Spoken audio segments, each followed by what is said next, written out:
ত্রিযমুনার মাঝে স্নান করতে গেলে গৌরের কৃপা ব্যতীত কেহই যেতে পারে না।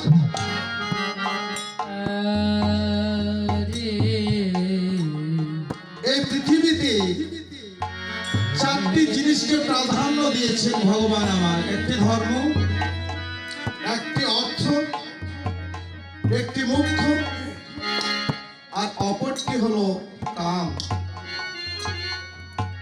ধর্ম করতে গেলে অর্থের প্রয়োজন হয়, তাই না বাবা? আর অর্থ ব্যয় করিলে মুখ্যর জন্য, মুক্তির জন্য সাধু সঙ্গ করে আয়োজন করে প্রসাদ করে সেবা দিতে পারিব। বৈষ্ণব কবি এক প্রান্তে বললেন, আরে রজনী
রজনী কুমদিন, রজনী মানে রাত্রি। ও মাসিমা, এই যে শোনো তোমরা, আজকে রজনীতে রাত্রি, কালকে রজনী বলা হয়েছে, তবে নিশিও বলে অনেকে জানতো, তাই না?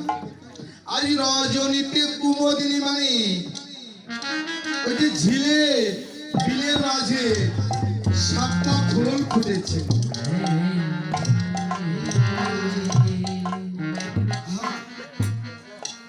এই যে মাসিমা, ওই যে ঝিলে আর বিলে জলাশয়ের মধ্যে আজ কুমদিনী ফুল উন্মুক্ত হয়েছে।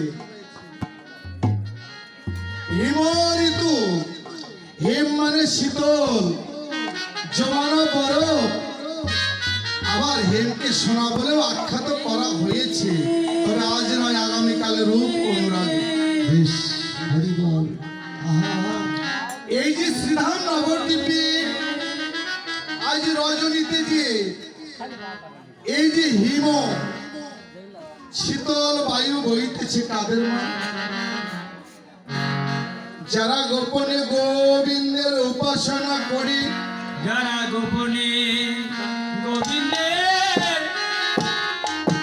উপাসনা করে, যারা গোবিন্দকে ভালোবাসে, দেখো মন প্রাণের বিজয় পাবে। বিষয় বাসনা কাম ক্রোধ লোভ ইচ্ছা